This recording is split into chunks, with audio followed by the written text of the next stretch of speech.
All right, guys. Welcome back to another episode. Today I have a special guest, Greg Wilson. He is the co-founder of the DFW REI Club. I've heard a lot of great things about him from Robin Carragher.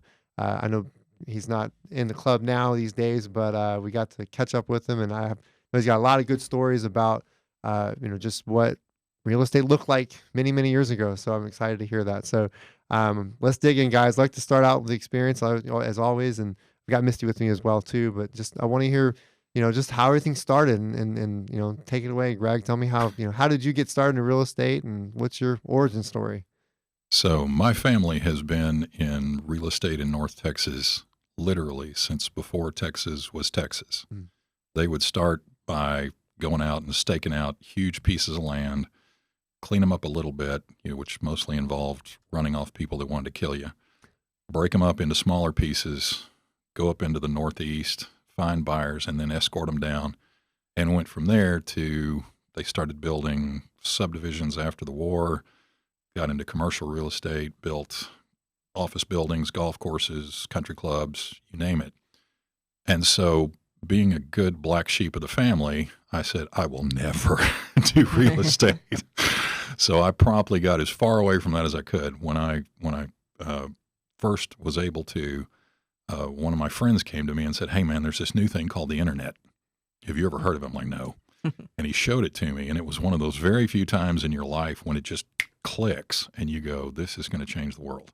Mm-hmm. So we got into it when there were about 30,000 domain names in the world. Okay, well, there's been more than that registered in the last 2 seconds. Yeah. And we started going and knocking on doors. I mean, for 6 months, I had calluses like you wouldn't believe. And everybody's like, I don't know what you're talking about. Get out. And I finally told my partner, I'm like, look, man, we're going to have to shut this down because I can only afford to lose money for so long. If we don't do something by Friday, I'm out. Friday morning, phone rings. Hey, ain't you that boy that sells them internets? Like, yes, I am. How many would you like? So managed to hit a home run, rode that, and then that business started to change. And I said, it's getting real dirty. I think I'm going to get out. Mm-hmm. And that was in January. And then the bubble burst in March. And all my friends are like, dude, you're a genius. I'm like, yes, I am. Perfect sign. And that wasn't the case. But I had all this money. And I'm like, what am I going to do with it? And my family had been on me since I was a kid. Mm-hmm. I mean, literally growing up, sweeping up construction sites, emptying out trash cans in my grandmother's Century 21 office, you name it. And they're like, will you please? I'm like, fine. If I do one, will you just leave me alone? And I'm not going to build an office building. And they're like, all right, well, just go rehab a house. Because that's how a lot of them got started. Mm-hmm. So that was the gateway drug. And I rehabbed a house, and I'm like, man, I better figure out what I'm doing here. So I looked around, and I found the biggest club I could find. And I walk in, and there's like 300 people in a room. I mean, this is back in the day before this stuff was on the net. Mm-hmm. And, I'm pretty big, so I have to sit on the edge to kick my legs out. And they dim the lights, and the music comes up, and the lights start flashing, and this, guy looks like Barnum and Bailey crossed with a Baptist preacher, jumps up on stage in his black suit, and I mean, we're in Vegas. And he just works the audience. And I'm going, am I the only one in here that sees something wrong with this? And about that time, that's when he starts in, and if you pay attention to the gurus, mm-hmm. they all have the same patois where they follow, and they build you up to a frenzy, and then they go, damn, we forgot to ship the stuff. We only have 7, and that's about as far, and people start running down the aisle. And a guy about my size in a suit stiff arms this blonde who lands in my lap. And, listen, guys, I like blonde. I like it raining blondes as much as the next guy. But it really pissed me off because, unlike you, I was a preemie, so I was a little kid. I used to get the hell beat out of me all the time. And so bullies just piss me off on a cellular level. Yeah. And I'm going, okay, these guys are nothing more than economic bullies. They're terrifying people because once they sell their books, tapes, and video, the book babe, the ex-stripper in the back selling all this stuff. Mm-hmm. And, we only had 7. Oh, wait, we found 7 more. And they'll keep finding 7 more until everybody in the audience runs out of money. we're all laughing because we're going, oh yeah, I remember that. Yeah. So I left there and I thought, I don't like bullies. I'm going to make them stop. I'm going to learn everything there is to learn about real estate. Mhm. This tells you how self-centered and naive I was. I'm going to learn everything there is to learn. I'm going to give it away. And I only knew one person in real estate, and that was a lady sitting right next to me in the class whose name was Cindy Carragher. And Cindy's like, well, my husband found this club, and it's not like this. And, we've been going to it for about 2 weeks. So we go to the club and get to know some of these old timers, and, we go, okay. And it just all kind of grew from there. And then Robin chose to go out and do wholesaling, and I went the rehabbing route. Yeah. And, to me, that was the greatest thing in the world. To take some nasty piece of trash and have the vision and the ability to go turn it into a safe, affordable, really nice place for people to live who might not be able to afford something like that was a dream come true for me. Mm-hmm. And so, man, I went after that with everything I had. And I did that for years and years and years. I mean, I've been doing it for 27 years now. What I like is what you said there was you said he went after wholesaling, you went after rehab.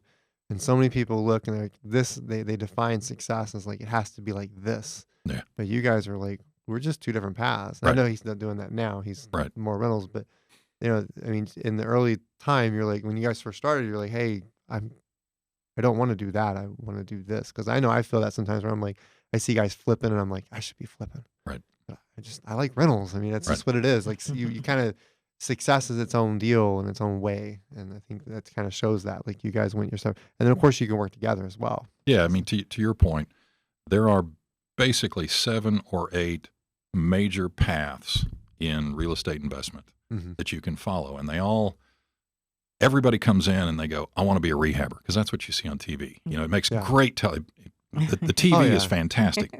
What's on TV bears no resemblance to reality, but it makes great TV. So that's what everybody comes through the door wanting to do. But then when you sit down with them and you start digging into who they are and where they are and what skills and what kind of resources they have, all of a sudden you go, have you ever thought about being a realtor or a rehabber or a landlord, or, the different pathways that are available? Yeah. And they go, well, I never even heard of that. What is that? You go, I think you're really going to like this because it really lends itself to who you are and where you are. And none of them are boxed in. And to your point, which I love hearing, especially young guys like you all talk about, you go partner with people, and listen, I'm not very smart. I've just made every mistake there is to make lots of times. Yeah. So, when I first got in, I'm going, okay, this is a scarcity mentality business. There's one deal and we're all going to fight for it. Yep. And then after a while, if you're lucky, you bump into some old timers who just kind of pat you on the shoulder and go, yeah, you dumb little kid, let me set you straight. There's more deals out there. If everybody took every penny they had and exercised every loan they could get, we still can't take down all the deals. So then you switch from a scarcity mentality to a surplus mentality, and your life changes. And you're going, okay, now let's get smart like you all have done and keep what we're doing to support our families, and let's build some generational wealth here in the background. And for the most people, that is hands down the best way to be in this business. Yeah. I used to do a lot of training, obviously, with Robin and the club. 500 Saturdays in a row, we'd have 20, 50, 150 people in a room, and you stand up and put on a dog and pony show, and you try and give as much information to people as you can. And invariably, people will come up. If there's 100 people in the room, 2 or 3 of them are going to come up and go, man, I will pay you anything to teach me how to do what you do. And I'm going, why? And they go, I'm an engineer at the world's largest defense contractor, and I just hate my life. And I'm going, that's only because you don't understand how miserable what I do for a living is. And, then we talk and you get them educated and they go, okay, so I'm never going to quit my job because that's going to allow me to go do the things I want to do to get to the point where I can then go to my boss and go, no, I'm not going to work over Christmas because I don't have to. Go find somebody else because I'm no longer your economic slave. Yeah. So I'm sure that's long-winded, but that's kind of how I got into the business. So you ended up sitting next to Cindy I did. at a conference or whatnot, at training, and that's the only person you knew. And that was it. She was the only one I knew. She's like, yo, come check this out. And you said Robin had been there about 2 weeks. Robin had been there about 2 weeks. There were 5 or 6 old guys sitting at a table like this, and they were all bitching about how all us young guys were ruining real estate for all the old folks. And there was one guy, a guy named BD. BD would talk with his hands like this. I mean, he could sell ice to Eskimos. Oh, there's a butterfly. But I mean, he was great. Yeah. And he just loved helping people. And he decided, like most guys who run clubs, you sit there and you have to be a little judgmental with your time, a little judicious, because you got 100 people in a room and they're like little vampires going, gimme, gimme, gimme, gimme, gimme. And I'm sure you all run into the same thing. Yeah, you do. Right. Yeah.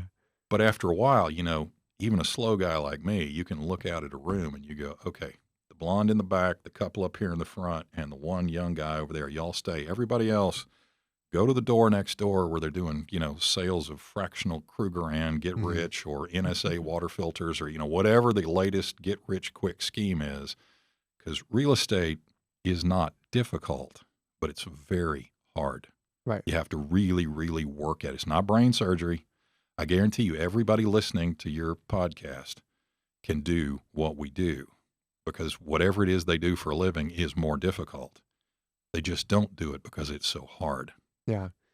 So something that her and I have talked about over the years, and because, we didn't actually show up at the club till 2020, and all those years before, we just kind of had to figure shit out on our own. We didn't really know. And I wish I would have gotten around the club sooner in 2010 and showed up and been like, I'm here, and because we think we'd be further faster. Oh, so much further, so much faster. Because there's just stuff I didn't know. And I was like, oh, you mean that's possible? Or that's possible. I mean, it wasn't until I read Bill Barnett's book that I'd stumbled on, because I had one of my students was like, hey, check this book out. Right.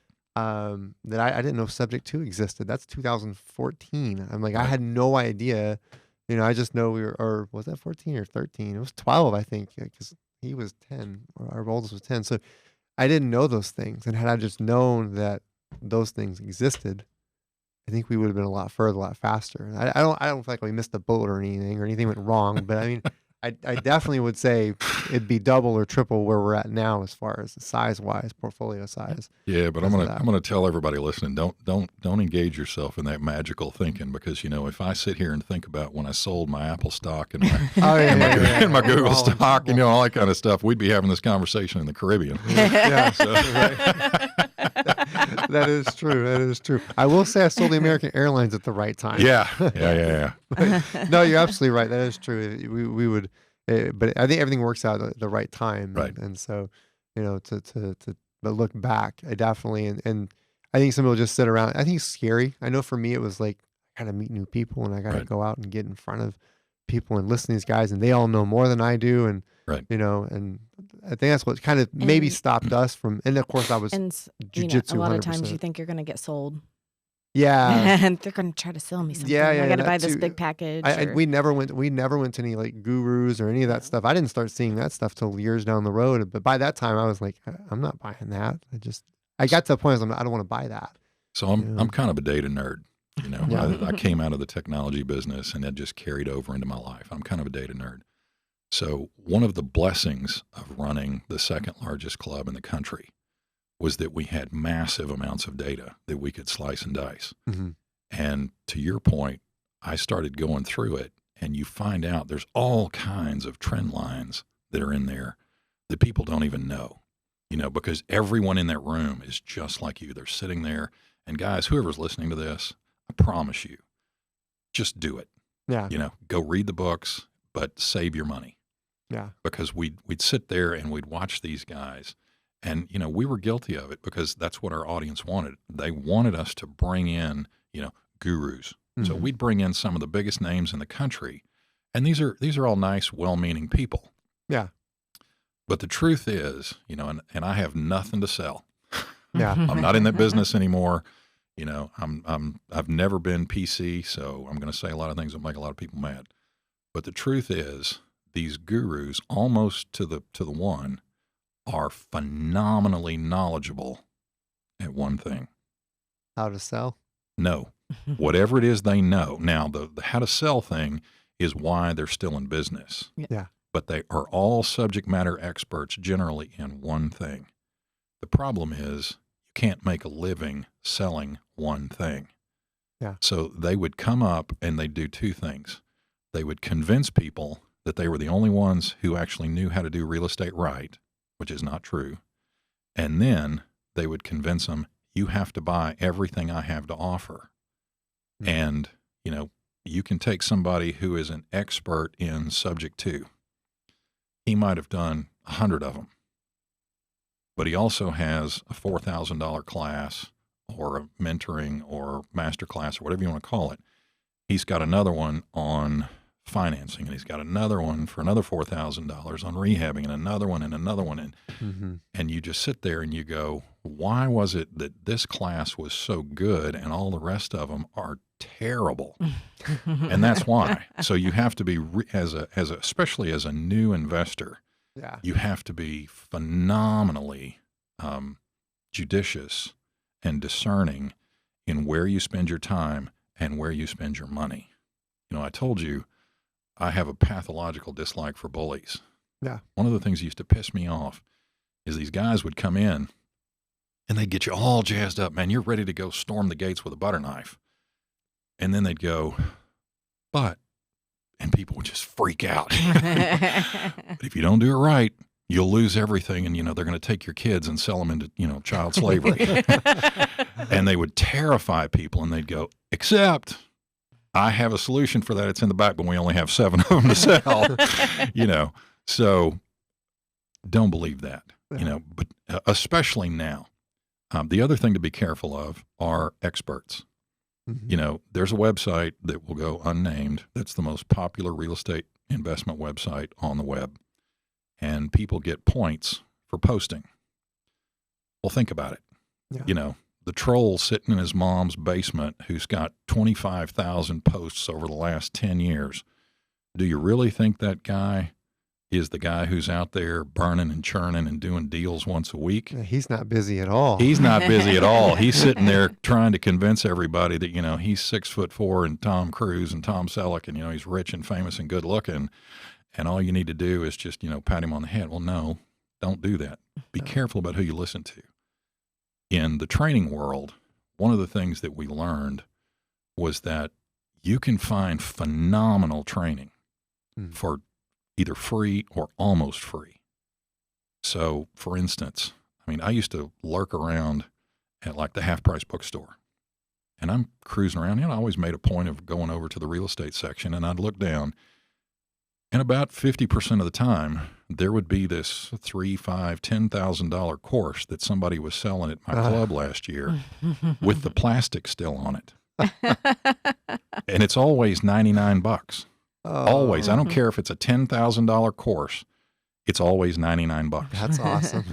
And if it's not in the half-price bookstore, you can find all of them on eBay. Because what happens is smart folks go out, they get their course, they take the course, they do their thing, and then they go, or typically the wife, she's like, honey, we've got, 75 feet of books. I want you to get rid of them. You put them on eBay, you get $99 back, and everybody's happy. So you can do that. You can go to the clubs, just leave your checkbook at home.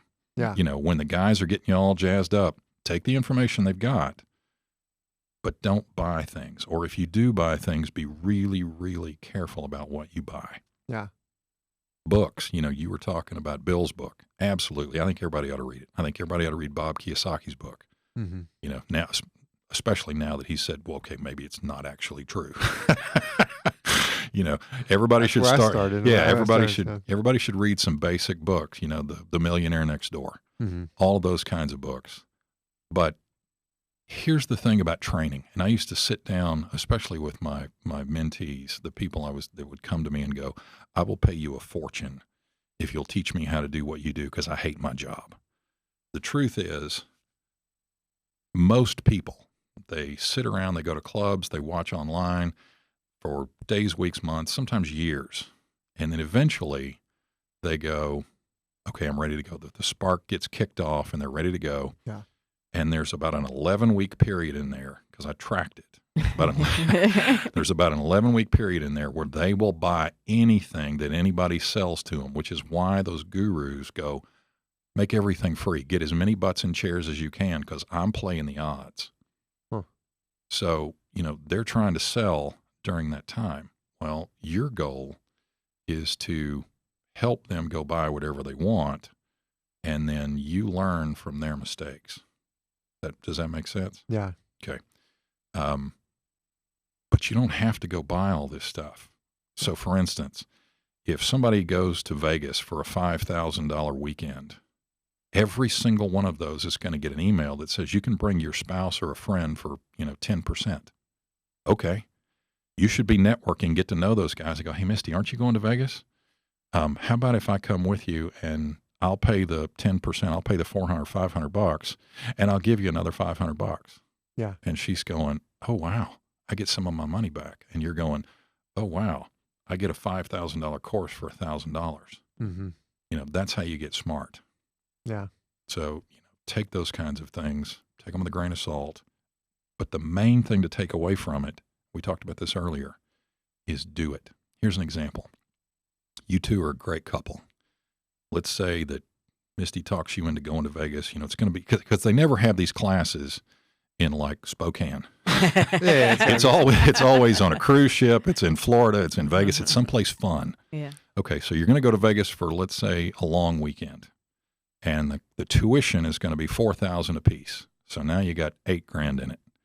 And I don't know about you, but I'm probably going to drop another couple of $1,000s at the craps tables and at blackjack and poker. Poker. For me, 5-card draw. Yeah, going to shows, playing a $500 round of golf. Whatever you're going to do. By the time you're done, you've got $15,000 or $20,000 invested in this long weekend. Yeah.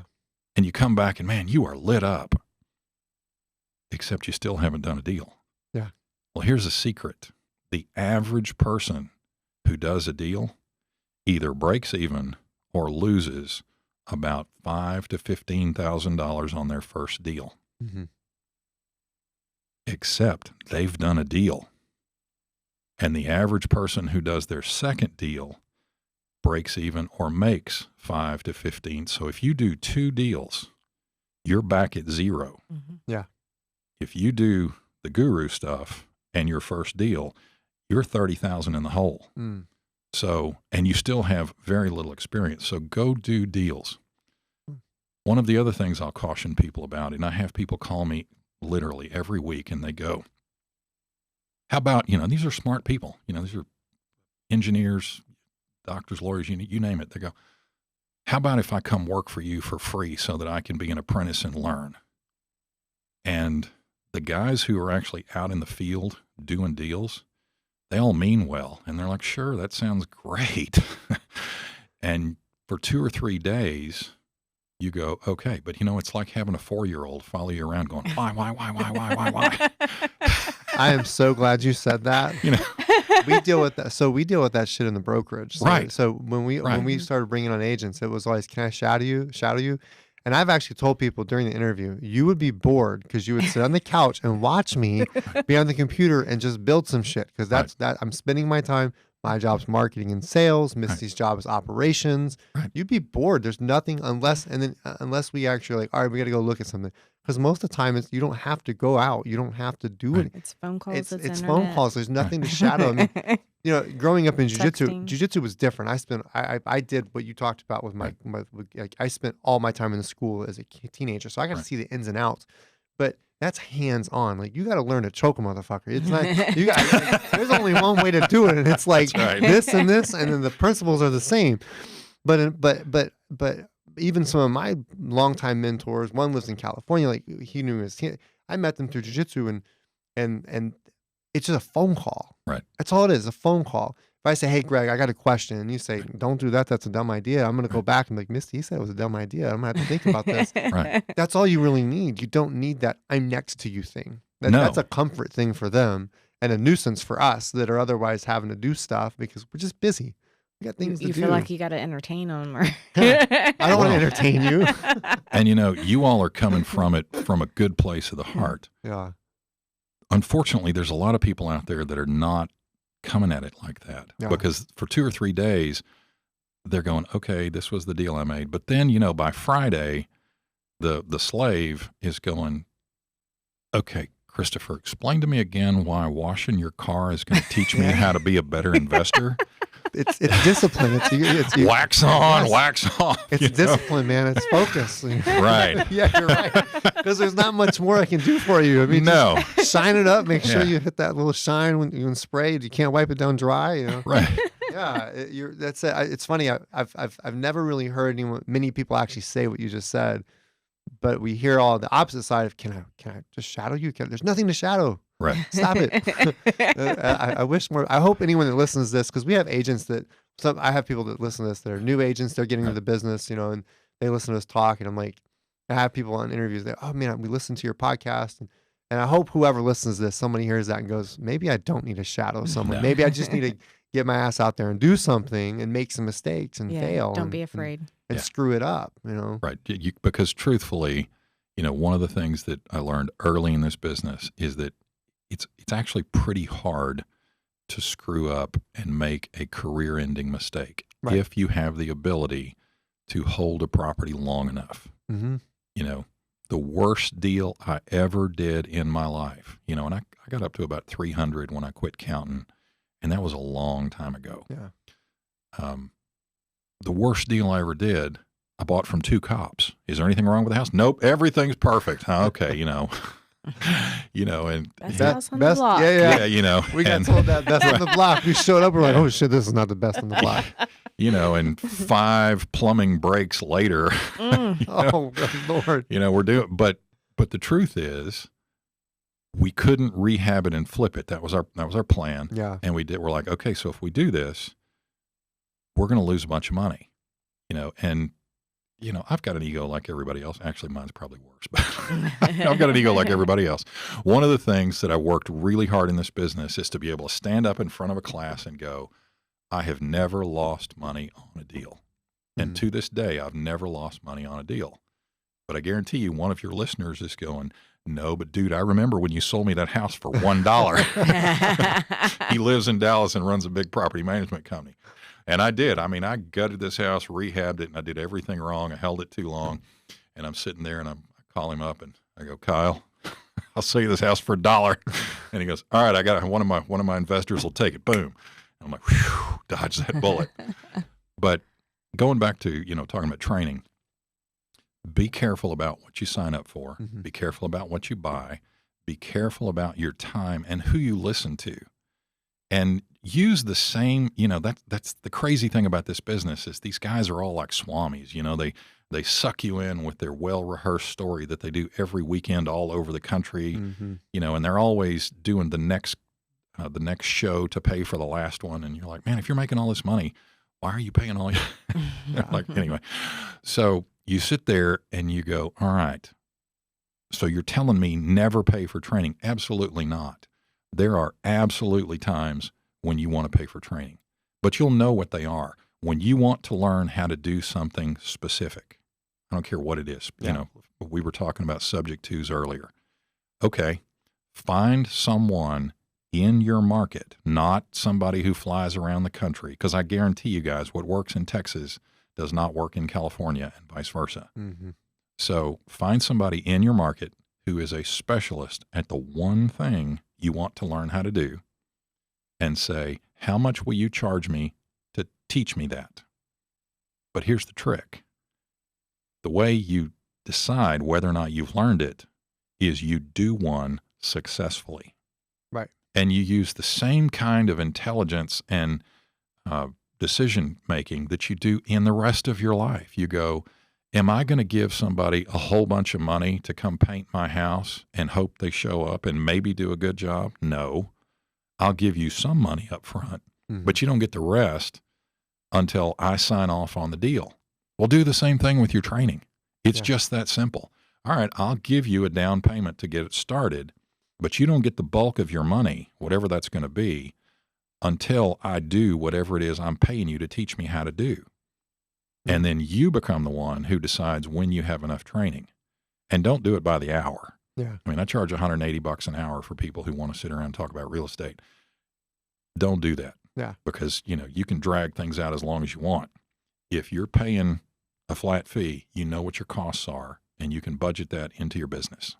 I like that. I Okay. like that. Something that I see too, and just it's the mentee's job to chase down the mentor. I Yes. see that happen sometimes where guys don't do that, and they're just like, oh well, you didn't. It could, whatever it is they're learning, whether it's real estate or just they have this thing like they expect because they paid you that it's your responsibility to make sure that they're successful. But yet it's their responsibility to chase you down because you're busy. Right. You got things to do. And so if I pay you, I'm paying you for the time and the effort and the energy, but it's my responsibility to show up and come and say, I got questions. Yeah. Not just go. Yeah, and have those questions because Yeah. the other person can't. I mean, they already know everything. Right. So they don't know what you don't know. Right. You need to ask questions so they know how to advise you. Yeah. We Yeah, see that a lot. I make people really uncomfortable when I first start working with them because I really, really dig into their life. How much money do you make? Where do you live? What are your skills? What do you? And I go, look, I'm not doing this to be a jerk. I need to know where your holes are so that I can get you trained up to speed as fast as possible because you're paying me a flat fee. Yeah. So I want to have as little invested of my time, but I want to make sure you're successful at what you learn how to do. Yeah. And that's why I'm digging into it. Yeah. One thing that you guys did that foundationally that you built that I noticed just even with the club was that because there's another club in Dallas and that I don't know, I've never been, but I'd read some stuff on them, and some people were complaining about it. It was just you show up and the individuals that run it is all about getting you to buy that next thing, getting you to buy the next thing. Right. You guys, I mean, the moment we walked in, just meeting Robin and Cindy, I was like, that feeling was never there. It was never, we're here to get sold some stuff. You know what I mean? We ended up, joining one of the higher levels just because I wanted to learn more about wholesaling and things like that. So, but I never felt like I was getting sold or like it was, hey, and here's another thing to buy, and here's another thing to buy. It was, and then what else tripped me out was to go in and know, like Robin told us this. He's like, you guys are actually a lot further along than you think. And I was like, really? Like we are? And then you start meeting individuals, you're like, you see these guys come and go, they come and go, they come and go. And then you see some that stay and they're paying all this money, not paying all this money like they're getting robbed, but they're doing what you're talking about. They pay for training. Everyone that comes in, they got to buy their course. I don't think I really bought any courses the whole time we were there. I was like, that's interesting. Google. That's exactly right. or contact, or reach out to someone and maybe ask some questions or whatever. But and then the rabbit holes that you can go down. You mess around and you're like, oh, this training, oh, that training, oh shit. Now I don't know what to do. There's too many trainings. So you guys own a brokerage, right? Yeah. Okay, so the same thing that applies to realtors applies to REI. Yep. The answer for most realtors, and I can say this because everybody in my family has been a realtor for generations. Yeah. My grandmother was the third woman in North Texas to get her real estate license, Wow. that long ago. Anyway, long story short is you call a realtor and they go, yep, I specialize in whatever it is you need because I need to pay the rent. Yep. That's true. And, in REI, unfortunately, the same thing is true. This is one of the biggest mistakes I see people make. One week, I'm a wholesaler, and the next week, I'm a rehabber, and then the next week, I'm going to be whatever the latest and greatest thing is, and it doesn't work that way.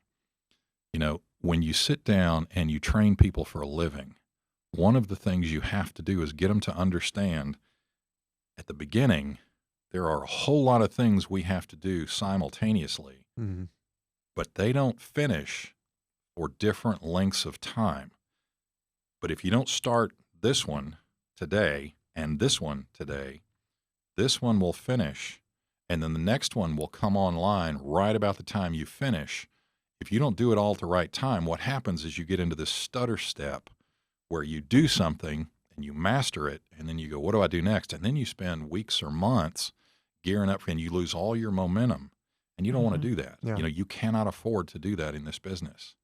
We talked earlier about people who get into the business and go, man, I wish I had known this when. Mhm. Okay. Everybody in this business is like that. Yeah. But the truth is, I don't care how old you are. Don't wait. Just get in the business and go. If you're 20 and you're working the second shift at McDonald's, okay, you're not making a whole lot of money, but you got a good job. Okay.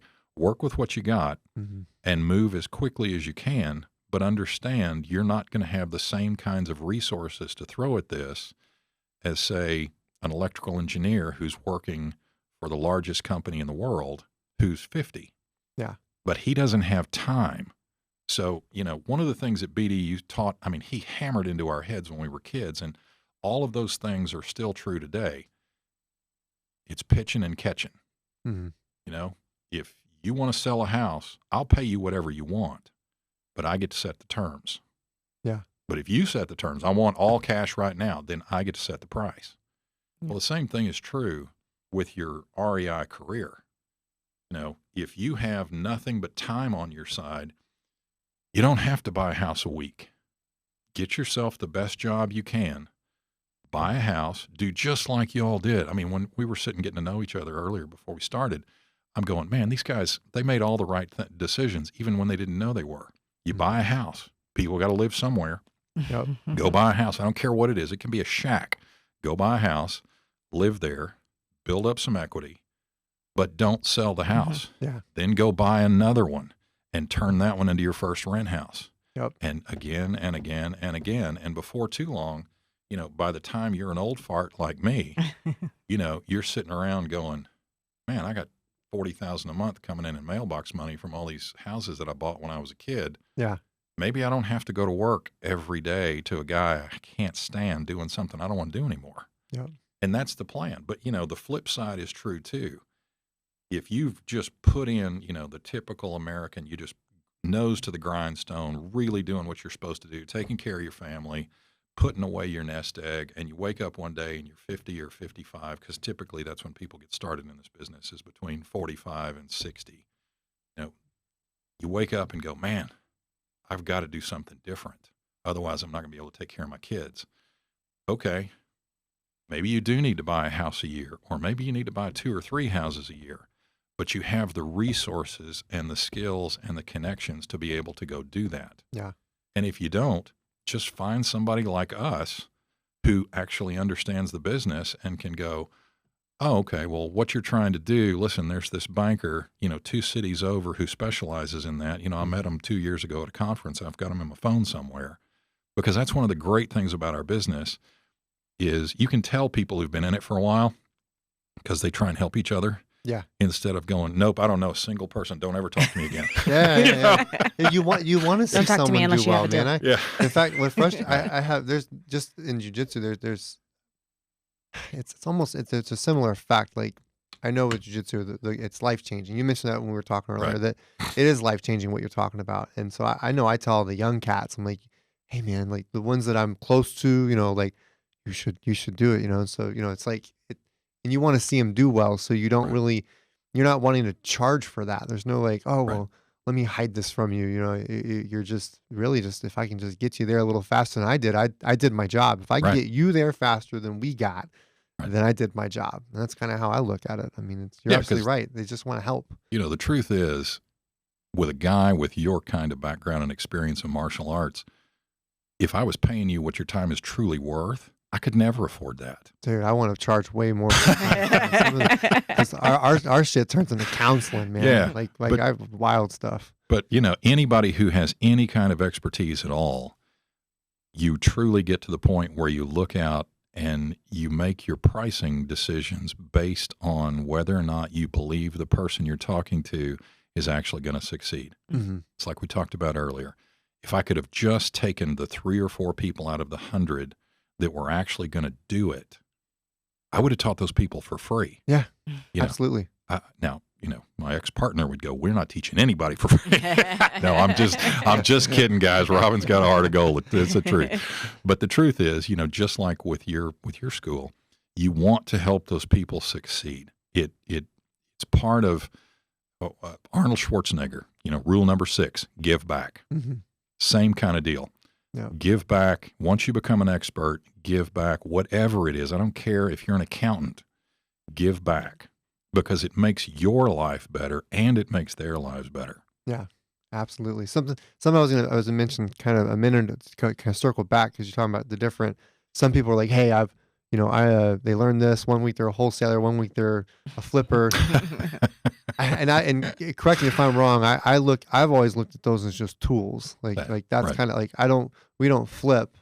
We've done the rehab stuff, buy a house, got to rehab it. Oh shit, you got to put this on, put that on. Right. Not to flip it. It's not in a short timeline, so we don't have to go through the crunch part.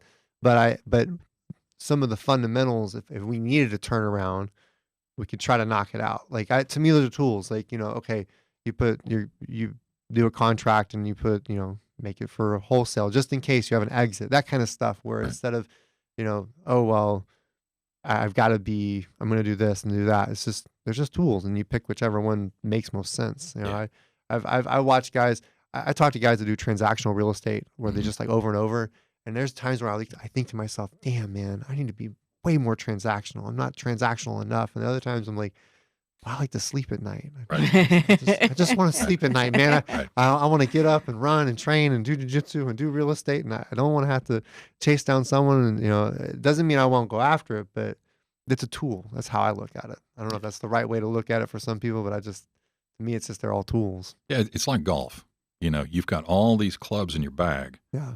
And where the deal is will dictate almost what you do with it. Mm-hmm. You can make any house a rent house. Yeah. It's just some of them are a lot better than others. And that's one of the things I tell people is listen to the deal. The deal will tell you what to do. Mm-hmm. That's the first part. But the second part, and this is the part that people tend to forget because there are actually people out there who preach the same kind of good news that you do. But what they forget is it's also a timeline transition. When you first get into this business, I recommend everybody go be a wholesaler. I don't care if you have $1 million in the bank cash, go be a wholesaler because your risk is almost zero. Mm-hmm. And you learn the business. And then you move from that to being a wholesaler, to being a rehabber, to being a landlord, to being a owner finance, to all that, and eventually for most people, if you stick it out long enough, the last thing you're going to do is be a hard money lender. But if you're a hard money lender and you don't know everything else before that, you won't be a hard money lender very long. Yeah. Your money will disappear. I like the way you put that. You've staged it out and said, in this stage or this, because I know we've gotten to points we've talked about. I'm interested in lending one day. Right, absolutely. So to hear someone say it in that manner, that like, okay, because we skipped a lot of shit. I mean, we just said, I'm not wholesaling. I want to buy rentals. That was it. So, so when I see these people, I'm like, man, where some come in, they're like, I want to be a wholesaler. And I'm like, that sounds like hell. Like after a while, like, just to grind it out, versus the other way around. So it's it's nice to hear someone say, hey, there's stages to this. It's like white belt to black belt. Right. And when you get to hard money lender, got your black belt. Right. So it truly is. It's about where you are in your career, Yeah. and it's also about what the deal is. Yeah. I tell people all the time, if you can buy, and we're going to use easy numbers here, if you can buy a house that's worth $100,000 and you can buy it for $40,000 and it needs $10,000 worth of work, you're all in at 50%. You can do anything with that house. Yeah. But what about if you're all in at 70%? What about if you're all in at 90%? Do I still do the deal or not? Well, maybe, because if you're all in at 90%, but you decide you want to own or finance it, now you can sell that house for 120% because they're not buying the house, they're buying the financing. So the numbers still sort of work. So you got to look at the deal. You got to look at where you are, look at what assets and resources you have. Yeah. And then to your point again, I keep circling back. You have to have all of the, you have to have time, effort, money, skill, resources, cash flow, credit. You have to have all those things. But here's the trick. They don't all have to be yours. Right. If you've got the construction knowledge, and you've got the banking knowledge and the cash, and I've got how to buy it and how to sell it. Okay, none of us have what it takes to do it alone, but we can all work together and partner. I mean, in my business, we do this all the time. It's about a third of our business is we work, especially with young investors. You know, they bring us the deal and we go, okay, and we just chart it out. Here's the deal. Here's all the things that have to happen. Together, we assign values and go, you bring the deal, it's worth 3%. You sell the deal, it's worth 3% because that's what we have to pay a realtor, you know, on and on and on. If you want to be a GC, we're going to pay you $1,000 a week, whatever. And then when we all agree, we just lay it out on the table and go, you pick the ones you want and I'll fill in all the rest. Well, that's how you want to do it. You don't do it the way most people do it at clubs, where you go to a club, you're new, and you're like, hey, you're new, I'm new, you don't know what you're doing, I don't know what I'm doing. Let's do it together. It'd be great. So, they're fearful they're going to fuck it up, and then they don't, or they do, or they don't, or that makes sense. Yeah, you have your. I know that's how we work. I have certain strengths, and I'm like, that's not for me. No, because listen, you know, especially for the young listeners, you've got go to a club. Sit in the back, be quiet. Just keep your mouth shut and look around. Because what you're looking for is the old fart that looks like me. Because that guy who's generally in his late 50s, mid 60s, you know, he just sold his business. And for the first time in his life, he's got a big pot of cash, but he's tired. He's like, listen, man, this rehab and stuff, that sounds great, but that sounds like a lot of work. And, you know, I've been doing HVAC for 30 years, and I'm not going to go swing a hammer. Yeah. But if you, young whippersnapper, want to go do it, I will fund you, but we're going to do it my way because it's my money. Yeah. And as long as you've got somebody who understands the business, you know, because not all money's created equal.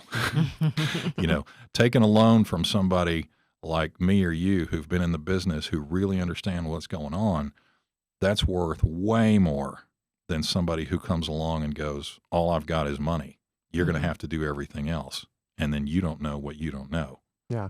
So something you make me think of when you just said sit in the back. I remember being told as a teenager, it's better to look stupid than open your mouth and prove it. I just because everybody I've been around was always older, so just being jujitsu and in business, like I was always smart mouth. It's weird because yeah. I have one smart ass mouth, but now but now I see people. I'm like, I'm not old, but I'm definitely.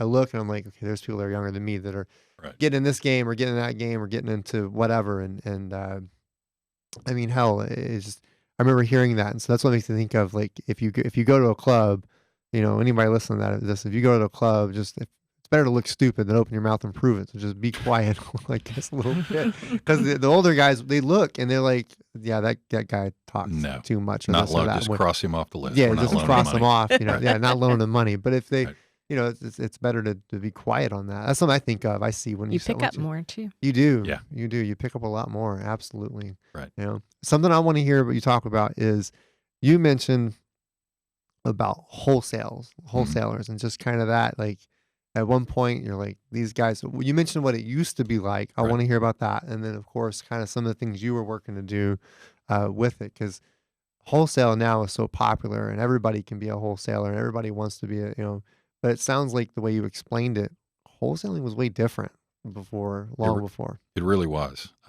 I'm old enough that when I first got into the business, everybody did everything and we were all friendly competitors. Mm-hmm. And businesses consisted of either one person or a couple or partners.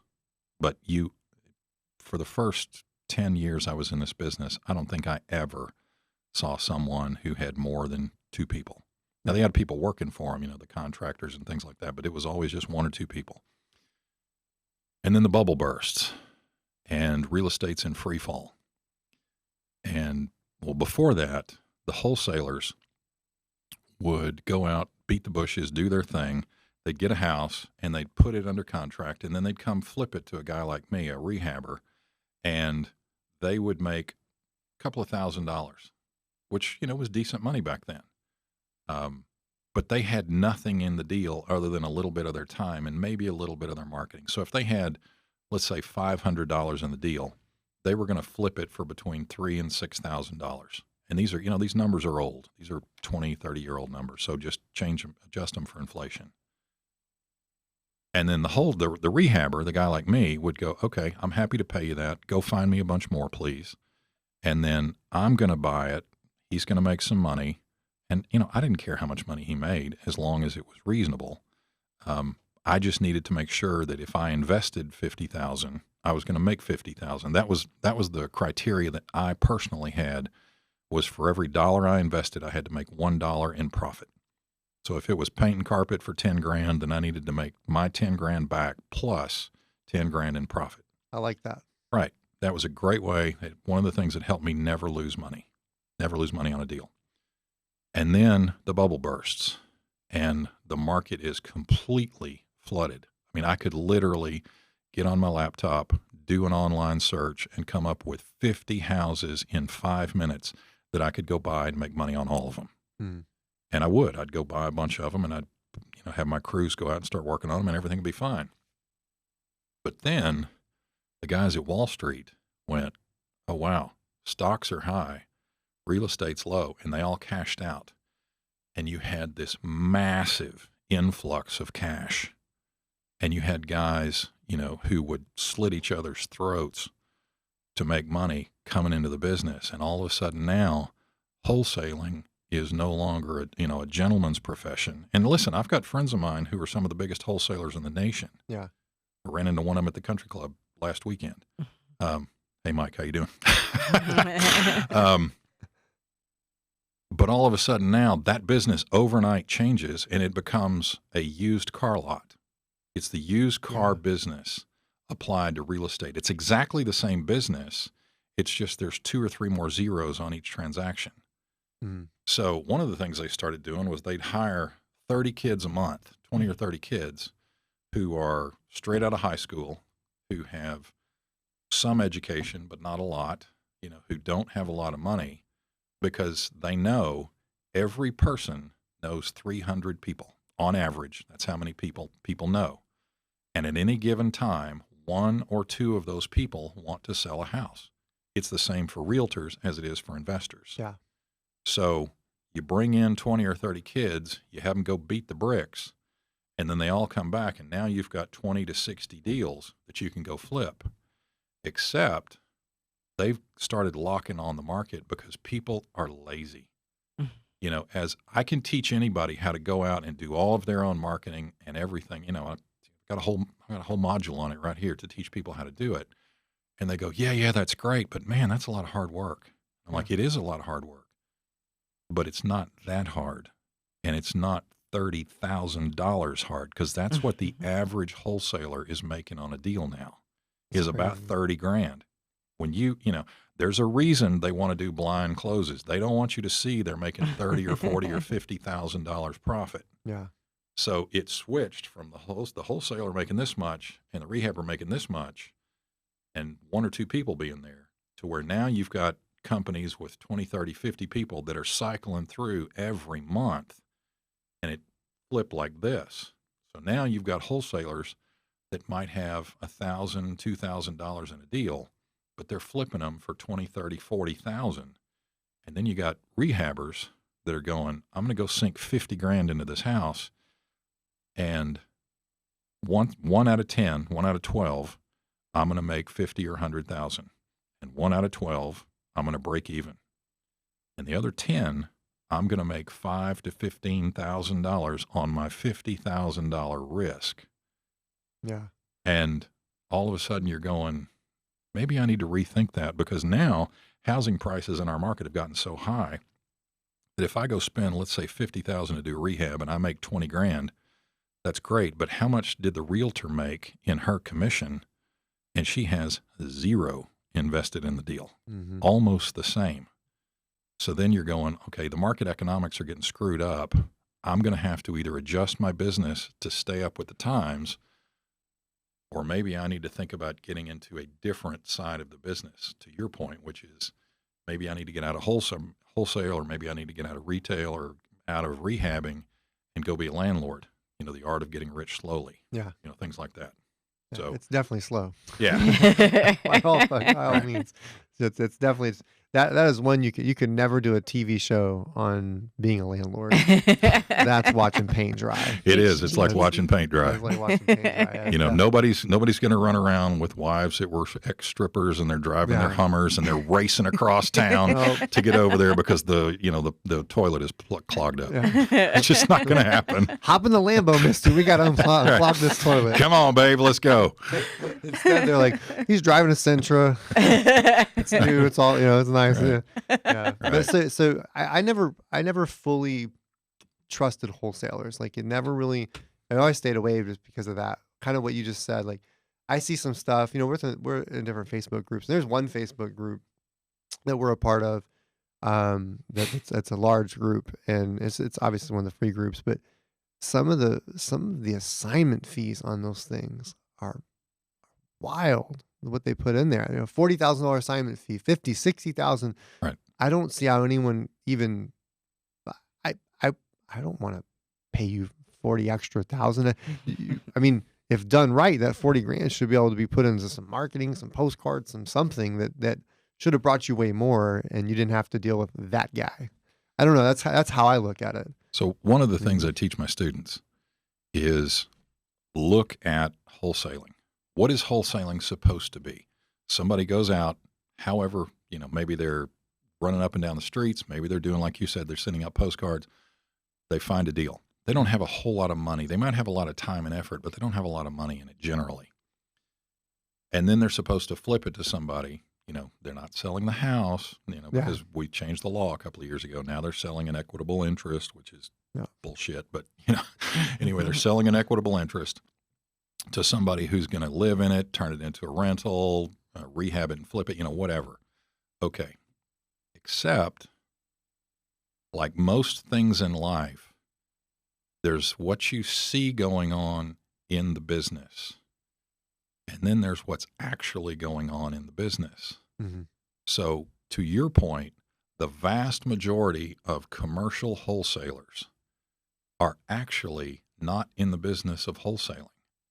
They're in the business of finding new, vulnerable, gullible new investors. And they'll go, to your point, okay, you like our house? Great, I'll meet you at Starbucks. You're going to sign a contract, and then you're going to give me a check for $5,000 or $10,000. And then I'm going to go show you the house. And if you don't sign a contract while we're standing on the lawn, then if you want to come back and buy it tomorrow, it's going to cost you more because I've got, thousands of people who want to buy it. No.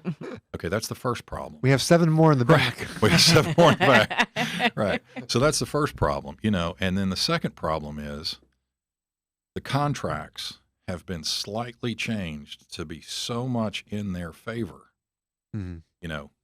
Fine, you sign a contract, you buy the house, we're going to close on July the 1st.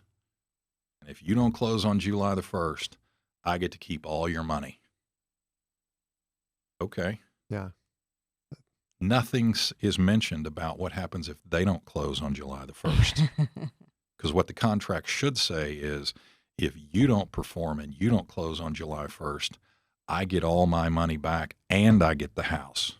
Yeah. Instead, they keep it. As soon as you say something like that, they go crazy. They're like, no, that's not how it works. Like, well, it can work any way we want because everything in a real estate contract is negotiable except the address of the house. Yeah. So we can make it anything we want. Let's just make it fair. And those guys will evaporate like cockroaches. Someone turn the light on. Right. You are right. That's a very interesting point. And it's 5,000. That's always that magical number. It's always a magical number. It's the $5,000 non-refundable deposit. Well, and here's why, because they know that a certain percentage of people that place a house under contract are going to have a couple of things happen. Some of them are going to go through buyer's remorse. Yeah. They're going to go, and she's real excited and she's going to come home and you're going to go, you did what? Oh no, we're not buying that. We're going to lose the 5,000 and chalk it up to experience. And we're not doing that deal. Yeah. Or they're going to put it under contract, give you the $5,000 and then go find out It's not actually a deal. And you know how it's not a deal? Nobody will loan you money to buy it. Yeah. So if you can't go cash out your 401k in order to go do a bad deal, it ain't a deal, and they get to keep your money. So they're banking on the fact that they can get $5, $10, $15, $20,000 before they actually sell it to somebody. And then they're banking on selling it not to a guy that's going to write them a check. They will, but what they're really banking on is they're going, listen, man, I know this is a great deal, but my banker says it's the worst deal he's ever seen, and he won't loan me any money. And they go, you know, we have special lending programs just for guys like you. We'll loan you the money to buy the house at 21% interest or whatever we can get by with. And they go, yeah, that sounds great. And if you're really lucky, you do all this work and spend all this time and effort, and when you're finished, you don't lose your house or your car, and you end up going, man, I got a great education, but I didn't make a dime. If you're lucky, you got to sell them your house. Right. If you're unlucky, you're like, oh man, I got to sell you my house and make this happen. So it's not just the markup they're making on the contract. It's all the other stuff that goes with it, so that these deals become phenomenally profitable. Yeah. Which is why they're willing to do what they do. Now, to your point, and you know, I've been preaching this as long as I've been in this business. People, please learn how to go do marketing. Go spend some money. Here's the magic number, $4,700. If you spend $4,700 on marketing, and I almost don't care what kind of marketing, if you go spend $4,700 today, you will get one house under contract. So if, you know, for all you math geniuses out there, if you're going to pay a wholesaler $25,000, how many at 4,700, how many of those houses could you buy for the same $25,000 you're paying for one? Yeah. You know, you said something. No one, I've never met someone who just said that number. And the reason I said it because I like data. That's kind of, you mentioned that about yourself, and that's me. I like to know. I just need to know, you know, when I look at stuff, I'm okay, so if I put this here and I turn that knob, that should come out. Right. And so my part of my job and what Misty and I do is I'm always experimenting and finding the data and figuring out, you know, kind of, you know, what's that magical number, whether it be, you know, I mean, this many enrollments or, you know, to get this to that. And it, you know, to hear that, it's like someone that sat down and actually, because most people probably don't pay attention to that. Like what the amount of money, if you knew, you just know, you're like, okay, $4,700, boom, right there. That's all it's going to take. You can do that shit over and over and over and over and over and over and over all and day over long. and over and over and over, you know, because most people are nervous to spend that. She laughs at me because we've spent enough Facebook ads to buy a house and maybe a couple cars. Right. But I got a damn good education and I knew exactly what was, you know, Google ads is the same way. Right. The same thing on Google ads. It's been way too much. I mean, I didn't say I spent too much money, but spent a lot of money. And so to hear someone, you're probably one of the first few people I ran into that actually that looks at the data like that. That's so uncommon. To me, it's uncommon. I don't hear that. It's refreshing to go, oh. Well, the guys who have this data, they don't want you to know it. Right. I mean, listen, I'm so old. When I first got into this business, you know, you can't make this stuff up. When I first got into this business, I would go by hook or by crook. I would get a list, a data source of potential people to sell me their house. And then I would put it into an Excel spreadsheet so it all looked nice and pretty. And then I would go to some computer genius and I would have him do a mail merge because I wasn't very good at that. And he would print out the envelopes, or not the envelopes, he would print out the letters. And then I would take the letters and blank envelopes and I would go to nursing homes and I would go find little old ladies. Yeah. Because little old ladies from the 40s learned how to write really pretty. And I would pay them to hand address my envelopes because a hand addressed envelope is the most open piece of mail there is. Absolutely. So I would go pay them to do that. And then I would go sit there and put on stamps and I'd go to the mailbox and I'd walk in with a box and I'd be stuffing the mail by, the people at the mail company just hated my guts. They're like, God, well, fast forward to today. You can go to places like Realty Track or, Core Analytics or any of those places online that sell real estate data. Mm-hmm. You can download, just put in a credit card and download your data set.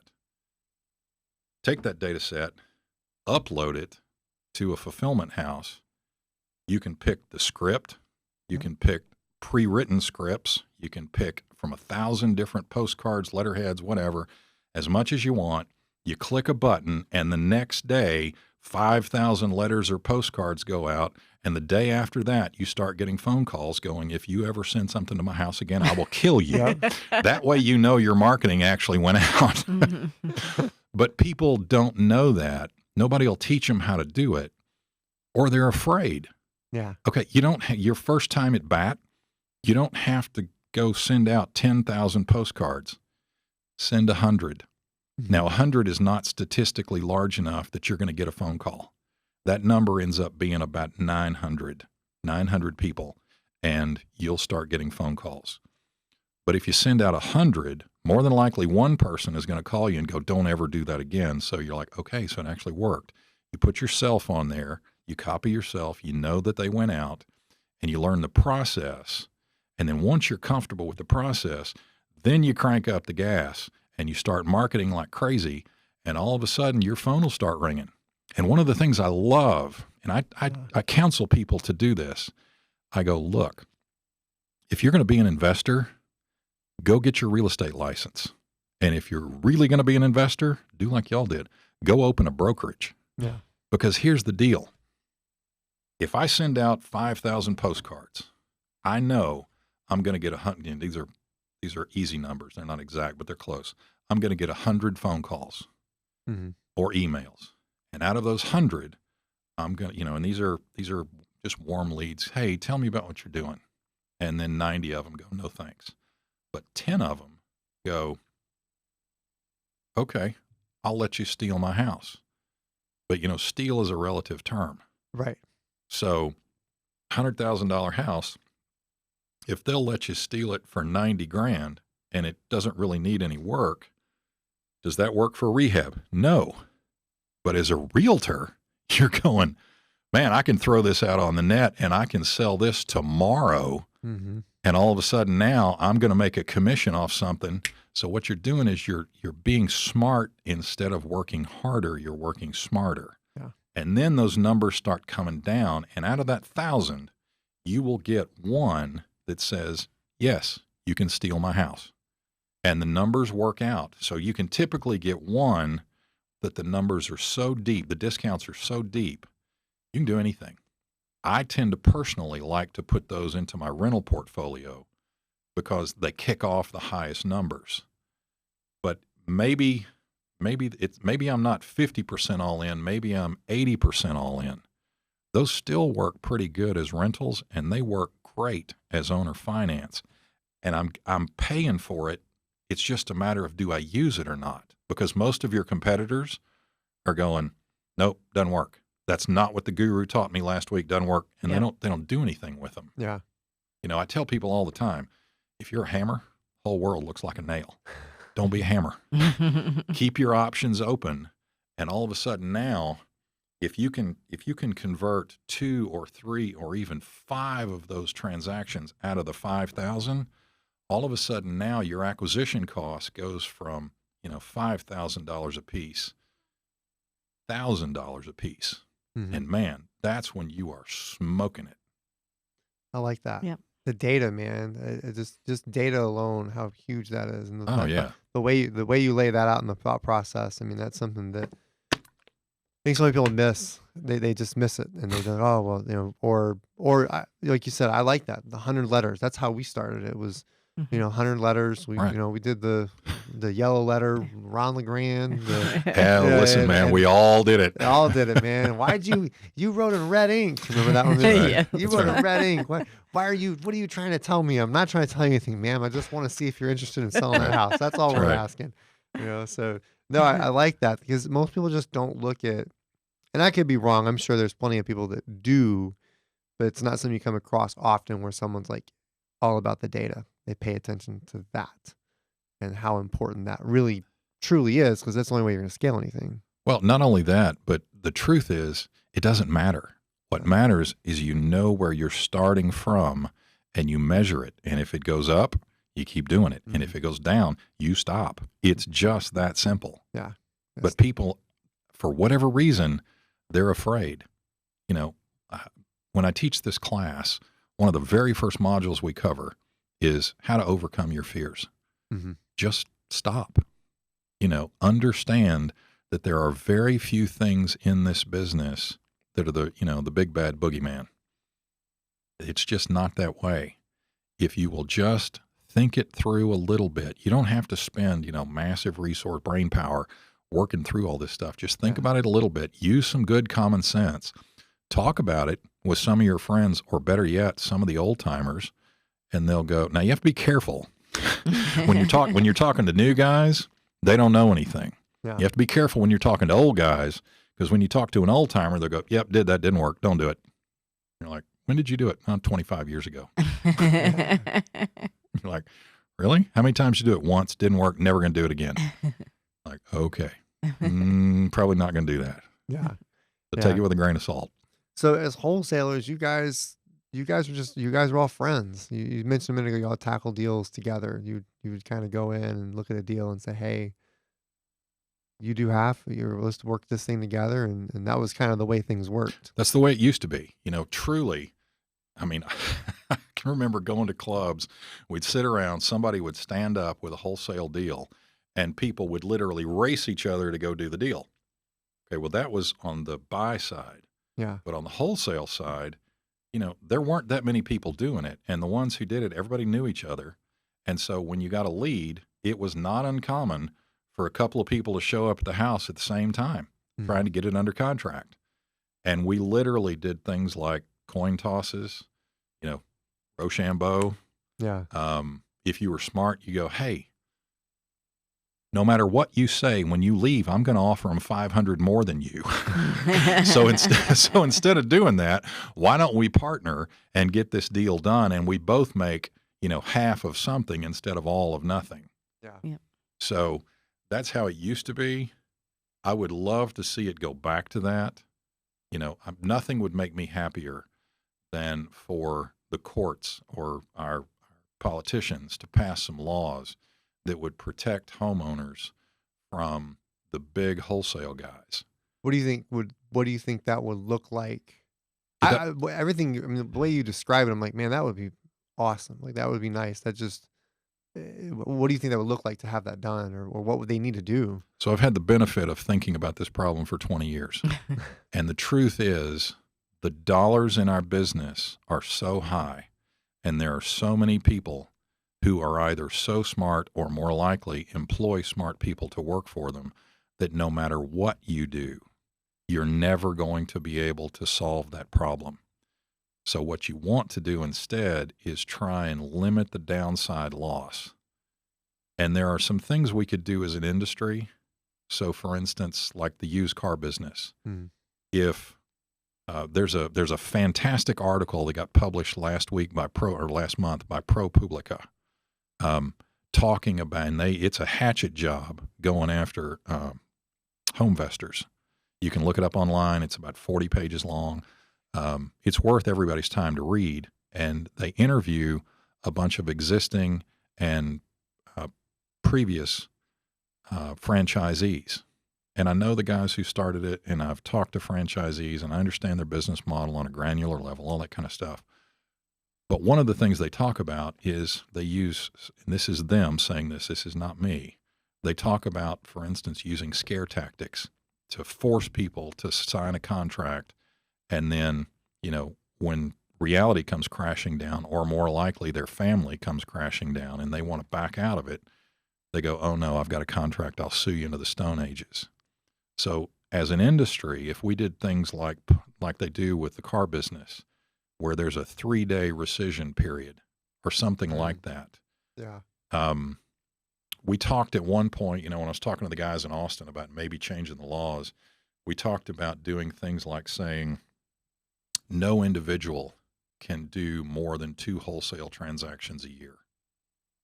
That would go a long way towards limiting that, except The smart guys are going to go, okay, an LLC is a legal individual, so Yeah. I'll just open up 1,000 LLCs, Yep. and that'll solve that. So it's almost impossible to solve that problem.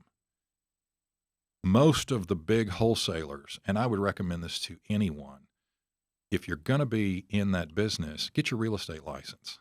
Mhm.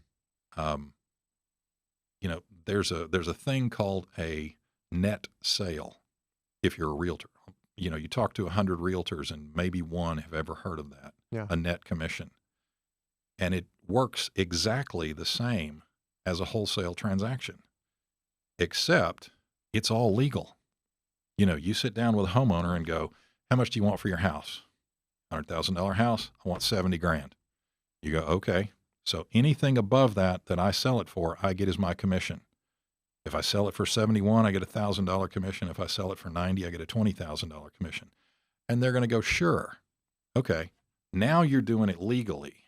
Plus, as a realtor, you've got all kinds of laws backing it up. You have to do your fiduciary responsibilities and do what's best for all the people involved and all that kind of stuff.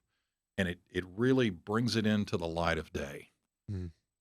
That's one thing. The other thing is I think all the numbers should be disclosed beforehand. Don't wait until you're at the closing table to finally get around to showing somebody the closing paperwork that says you're making a 40% profit on this house. Yeah.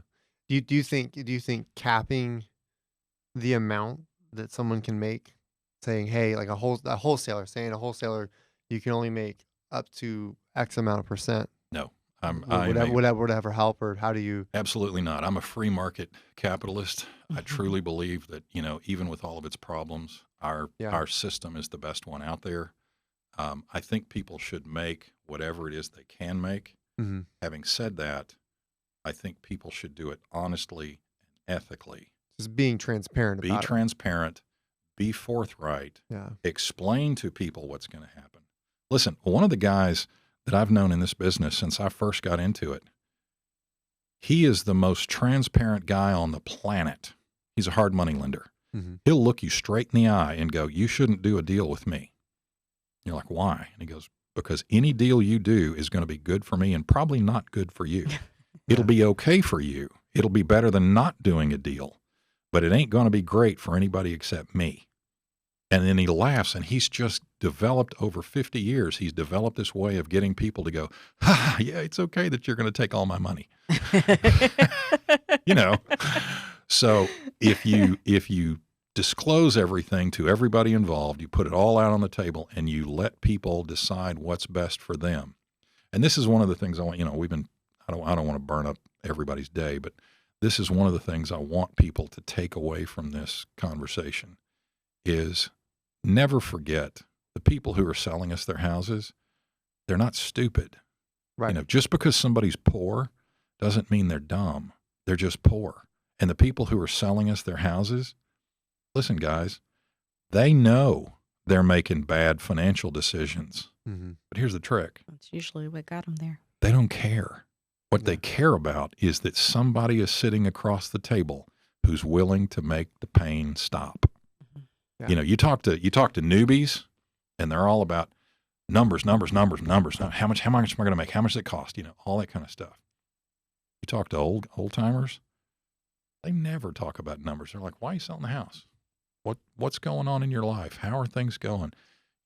What's the motivation behind it? Because once you understand that, then you can structure a deal to solve their problem. Yep. Mm-hmm.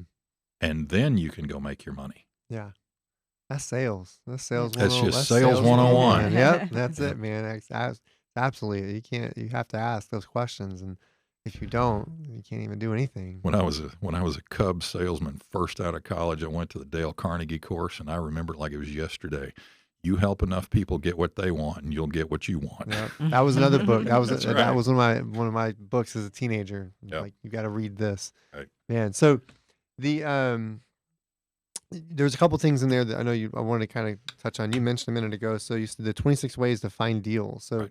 let's talk about that a little bit. I know that's something that you had mentioned you wanted to kind of discuss. And I mean, man, let's number one. Like talk about that. What's the 26 ways that? Okay, so in the class, I go over 26 different ways. And then I had a bunch of people come to me and go, this is great, but, I'd really like to study it. So I wrote a book called 52 Ways to Find Great Investment Deals. And we don't have time to go over all of them. Yeah. But I'm just going to take 2 or 3 that are kind of representative so that it'll kind of whet your appetite and get your juices flowing. And then it's just a matter of being creative. Mm-hmm. So when you think about this, you should work from free and easy to hard and expensive. Mm-hmm. And start with the stuff that's free and easy and see if it works. So for instance, walk your neighborhood. Wherever you live, when you get home, put on your tennis shoes. We all need to burn off some calories. Put on your tennis shoes, walk the neighborhood, wave and say hello to every human being you see. I don't care if it's the trash man or the lawn guy. Wave and talk to them. And if they will talk to you, you're not out there to get in shape. You're out there to meet people. And what you're trying to do is you're trying to do it enough so that your sales pitch, and you got to get your elevator pitch down so it's 20 seconds or less. You get out there, and after a while, everybody goes, oh, there's Misty. She buys houses. Yeah. And after a while, maybe it takes a month, maybe it takes 6 months, however long it takes. After a while, somebody will overhear another neighbor going, we got to move. We're getting transferred. We're getting divorced. Somebody died, whatever it's going to be. Oh, yeah, let's call Misty. Now, they don't remember if she's a realtor or if she's an investor. They just know that she buys houses. And that's what you want to do. And, the trick is you don't say, do you know anybody who's got a house for sale? Because it's too late by then. Yeah. You go, do you know anybody who's thinking about buying or selling a house? And then you go from there. So that's free and easy. You can do direct mail pieces, postcards, letters, whatever you want to do. Like you guys do. You can do online search engine optimization. You can do Google ad placement. You can do Facebook, whatever you want to do. You can start your own clubs if you're willing to put in some time and teach people what you know. And you don't have to know everything to start a club. You just have to have come from a good place in your heart and give people some good information and make it worth their time. People will start to come. I asked BD one time, here I am, some young little punk wet behind the ears. I'm like, BD, why are you doing this? You give up every Saturday to sit around and teach us, stuff that it took you a lifetime to learn. And he's like, I love helping people. I want to make the world a better place. I get to help you, and I get to help the people who are selling their houses. And I'm like, and? There's always the and. And he goes, well, think about it. I can spend 20 hours a week driving around in my car, driving for dollars. Or I can teach 20 people every Saturday and let each of them spend 20 hours a week driving around for dollars. And then who do you think they're going to call when they finally find a deal? Yep.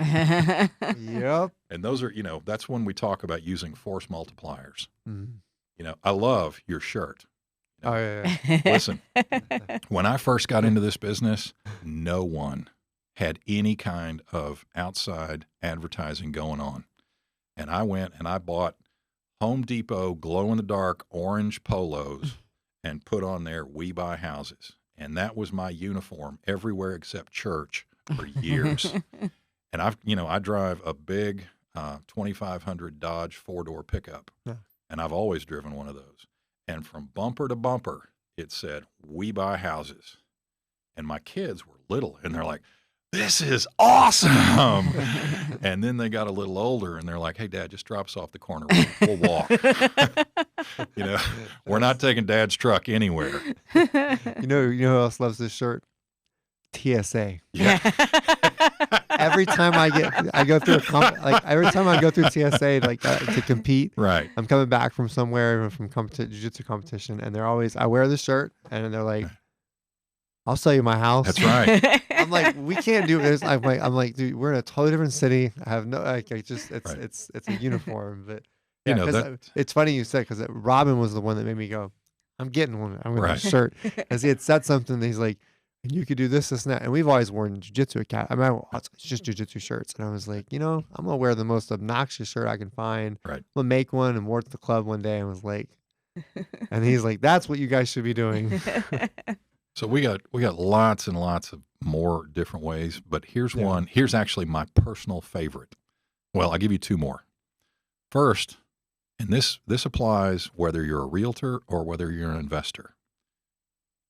Be the hamburger guy. Here's what that means. You get to know everybody in your market. Now, it doesn't have to be the neighborhood you live in, but everybody in your market. And anytime somebody moves into that house, you send them a letter and say, hi, this is Greg. I'm part of the Neighborhood Welcome Association. We'd like to throw a welcome party for you and your family. Really? And it's free. Absolutely. So I'm going to show up with a grill, a bunch of hot dogs and hamburgers, a couple of trash cans full of ice and Cokes, and I'm going to stand out in the front yard and I'm going to sit there and I'm going to cook hot dogs and hamburgers. Because I've talked to the homeowner and I said, now you give me a list of anybody you want to invite to your party, and I'll get all the addresses sent out. I'll send out the invitations. It's all free to you. So they're giving me a list of the 300 people they know, and we're going to send out invitations. And let me tell you, when people show up, I can sit there and cook a hot dog for 45 minutes if you're willing to talk to me that long. And I'm going to talk to you about everything I can about who do you know that wants to buy or sell a house. Yeah. So there's the first one. But hands down, my all-time favorite is Halloween. I take my truck, I go out and I go to Costco and I load up on candy and water, the little bitty squirty waters. And I load up on those and I fill up the back of my truck and I back it out to the street and I drop the tailgate and I sit there and I have a candy and water station. And everybody who comes by gets a little bag of candy or a little ice cold water that has a rubber band with a little piece of paper that I've printed out on it that said, if you know anybody who wants to buy or sell a house, please call me and I will be happy to do something nice for you. I've bought washers and dryers, refrigerators. I sent one guy to defensive driving school, all this kind of stuff. So, Square away my DWI charges. That's right. Hire my lawyer. I got a DWI. You can hook that up and then you can take the house. It's just a matter of how creative you want to be. One of the old timers, anytime he had a house that he wanted to sell, he would take Christmas lights and put Christmas lights on this house in June. And I mean, it looked like the Griswold's house. Yeah. And he would turn it on, there'd be a brownout in the neighborhood, but there, you could see this thing from space. But people would come and they'd try and buy the house. You'd talk to them, you'd try and buy their house. You buy mine, I'll buy yours. Yeah. There's all kinds of ways to do that. Marketing is one of my favorite things, man. Yep. Zapier. I don't know if you ever messed with. Oh, yep. Dude, just automated everything to the point that it's like it looked like someone actually contacted me. No, I didn't. I pressed yes on a spreadsheet. Yeah, I love when people call you up and go, "Okay, I'll take your offer," and you're like, "Great, tell me what it says." Yes, that's me all the time. I was like, fuck, I gotta go. Like, I almost don't answer the phone sometimes because I'm like, hold on, I gotta go to voicemail, like, and then I gotta go back because I'm like, I just sent out so many, I don't know, or they're like, I'm looking for Misty, she's not here, but I can help you. That's right. To this day, I still get phone calls that go, may I speak to Margaret? Yeah. And I'm like, Margaret's not here. Margaret's been dead for 7 years. Margaret used to work for me. A little old lady worked for me. She died 7 years ago. Oh. To this day, I still get phone calls. Can I talk to Margaret? I'm like, Margaret's not here, but I'm her boss. Can I help you? Yeah. It's man, I get that. And then I'm like looking it up, like, oh snap, My other one was the Zillows. We chased after some Zillows, for sell by owners, and you get calls back. You're like, oh shit, which one was that? Right. Find it in the spreadsheet. Okay. Okay, there it is. All right, there it is. I set an automated offer up thing we were doing. We just started doing this one where it literally, the spreadsheet calculates the offer, just spits the wallet, and then like as soon as you press yes, it sends them the ringless voicemail, the text. Right. It has an offer in there. It sounds like I did everything, and it has a number, and it's funny. Like, that's one of my favorite ones because it literally just calculates the entire thing. And to see if it's just automated. I love marketing. That's one of my favorite things. The more you can automate your business, the more successful you will be. Because the truth is, we're all busy. Yeah. You know, if I can have something like that I can click on my phone when I'm driving down the road, that's fantastic. If when I first got started, man, I used to keep a notebook in my truck, and I'm trying to hen scratch this stuff while I'm driving 80 down the road, trying not to hit anybody. Yeah. And, you know, stuff would drop through the cracks all the time. And that is such a much better way to do it. If you'll spend the time, effort, and money, especially when you're first getting started, to learn how to automate the systems in your business, it will pay dividends for the entire time you're in this business. Yeah. Yep. I treat it just like, so on one of the things we do is a ringless voicemail and then immediately follow up with a text. Yep. And it sounds just like, they're like, oh, you called me. Yeah. Like, oh shit, which one was it? Let me go look this up. That's my like struggle of the day. Is like, oh snap. And anybody who is not a marketing expert, there's so much information out there. You know, you can get, you know, Guerrilla Guide to anything, Mm-hmm. especially Guerrilla Guide to marketing. You know, that stuff's all out there. But what I love to do is anytime I see somebody who looks like they've got their marketing squared away, especially in our business, I'll go sign up like I'm one of their customers. Yeah. So like one of the things that my business is doing right now is we're raising a bunch of money to put into a fund where we're going to go out and we're going to go buy a bunch of houses and we're going to spread the risk, because there's a ton of people who have money and they know they need to be in real estate, but they don't know how. Yeah. They don't have the time. They don't have the expertise. But, you know, everybody's got 50 or 100 grand laying around in a checking account somewhere. Yep. So we're putting all that together. So I run across, I'm not going to tell you who it is, but I run across this guy who holds himself up as being the how to raise money for real estate funds guru. Mm-hmm. And I use I use Apple's hide my email, you know, because I know what's coming, and I sign up for this guy. So far in 11 days, just guess. You've gotten at least one email a day for sure, and then if your phone number's in there, you're probably getting a couple texts. I've gotten 4 phone calls, I've gotten 16 texts, and I've gotten 22 emails in 11 days. I mean, this guy is wearing me out. Yeah. And I'm going, okay, put everything into a file and then decide what you're going to use and what you're going to keep. Man, we get along just fine. That's me, man. I funnel hack it. I like to I want to go and look and see, hey, what are you doing? Like, Right. because especially with marketing that you can automate and you can have. So I grew up, I'll never forget the first time I ever learned. The way I learned sales was through martial arts, and it was through, I remember my instructor, I spent a lot of time at school. I wanted to open a school as a kid. That's why I'm 13 years old. I want to open a school. So when I turned 16, I'm driving. He's like, all right, you want to open a school? Here's what you do. Take these little cards, go out to Walmart and go tell people, you know, and I had a spill. To this day, I can still say it. Hi, my name's Christopher. I'm with Texas Self-Defense Academy. We have a, you know, VIP program, blah, blah, blah. Would you like to schedule a class? I have this day or this day. What's the best for you? In Walmart, in a student tie, getting kicked out. Right. I hated it. I hated every bit of it. I didn't want to door knock. I was like, I just couldn't stand it. And it built me tremendously. But and I had to do the same thing later with medical records, actually knocking on doors. But I was like, there's got to be better ways to do this. So I like the internet. I like being, if you come to me with the problem, it's so much easier. Right. If you know, and so what you just talked about, you hack the funnel, you look through it, you're like, all right, what's he doing? You get all the emails, you stuff it to the side, and you're like, okay, I see it. You pick it apart, and then you can build it for the way you need to build it, and it makes it so much easier. Yeah, I but like that. I want to give you a little bit of a hard time real quick, though.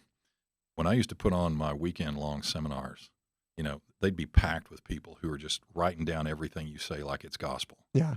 And I would always sit there and I'd go, how many people in this room would ask 40 people, can I steal your house? If you knew the 40th person was going to say yes, and you would make $40,000. Every hand in that room would shoot up, and I would go, great. Put your pencils down, and we'd stand up, and we'd walk outside, and I would line everybody up on the curb, and I'd stand in front of them, and I'd say, all right, we're going to walk across to that house across the street, and we're going to go knock on the door, and we're going to ask them if they'll sell us their house. And by the time I got to the curb on the other side of the street, I would turn around and there might be 1 or 2 people still standing on the curb and the other 38 would have run back inside because they are so terrified of door knocking and being told no. Yeah. And I'm telling you straight up, for realtors And for real estate investors, there is almost nothing that is as successful as door knocking. Get in the neighborhood, go knock on the doors, develop your pitch, get some business cards. You know what? You're going to have 1,000 people tell you no. You're going to have 100 people tell you no. So just sit there and do the math. If I'm going to make $40,000 on a house, yeah, and I'm going to have to talk to 100 people, take 40,000, divide it by 100, and that's how much each no is worth. Yep. It's just that simple. It's a numbers game. It's a numbers game. Yeah. I always like I remember that, just being like told you got to get out there, and that shit sucked. It sucked. It was no fun. No. And by the time, so I was always of this thing of like, I have to build this where I can scale it. Right. Like, because I was always told, no, this is the way you got to do it. And I'm like, there's got to be a better way to do it, a more scalable way to do it. But you're absolutely right. The amount of people that would actually sit there and door knock or would go through that is it's infinitesimally small. Yeah, there's not enough. No. You know. So I want to one of the things I want to kind of ask too. So you in your book there, you mentioned so the 3 kind of investment dollars. Right. Talk about that. I want to hear about that. Okay. So when you're a rehabber or when you're a homeowner, there's 3 kinds of investment dollars. There's, for every dollar I spend, I'm going to make back more than that dollar. Mm-hmm. Okay. You're going to do that every single time. We're talking about things like paint, floors, appliance packages, not individual appliances, but all new appliance packages, landscaping, things like that. So if I spend $3,000 on an appliance pack and I have a brand new full set of stainless appliances in the kitchen, that actually adds about $10,000 worth of value to the average home. So you've tripled your money. And the question is, how many of those can I do? Then there's, for every dollar I spend, I get that money back. I spend $1 and I get $1. Mm-hmm. Those are the things you're going to do because they're going to help you sell the house faster. You know, because there are carrying costs of about 1%, give or take, every month of holding that house. So if I can shorten my holding time from 5 months to 2 months, I just made 3% profit by spending a little bit of money up front. Yeah. And those are going to be things like fixing the fences or getting the pool, you know, from, you know, black lagoon to nice, pretty blue, and, you know, those kinds of things. But then there's the dollar that you spend that you never get back. But if you don't spend it, you never sell the house. Yeah. If you flick a switch and the light doesn't come on, they're not going to buy your house. You know, no one in the history of the world has ever bought a house and had their wife go, "Oh my God, honey, it's got 3-stage electric," you know. But the trick is, if the electric's not good, if the lights don't come on, if the plumbing doesn't work, if the house doesn't cool down, if it leaks when it rains, any of that kind of stuff, no one cares about. You know, the example I use is permits. Mm-hmm. Nobody ever asks until you start filling out contracts, you know, do you have all the permits? But, you know, permits can cost you thousands of dollars now. You know, it used to be when I got in this business, the only thing you had to have permits for were electric and plumbing. Now you have to have permits for everything. So that's just money that's down the drain. But if you don't spend it, you're not going to sell that house. Yeah. So those are the 3 broad stroke categories that you want to know about, and you want to make judicious decisions and focus on the ones that are going to make you money and minimize your costs on the ones that are not. I like that. So I want to ask this: most memorable deal for you? Could be something, maybe it was, doesn't have to be a home run, doesn't have to be, it could be maybe the worst, I want to say the worst deal, but something that just burns in your brain. It could have been the best, could have been a mistake. I like mistakes. I'm always, everybody, and I say that because everybody talks about, you know, you get on certain podcasts or something over there, it's all over the internet. You know, people, oh man, it's the best.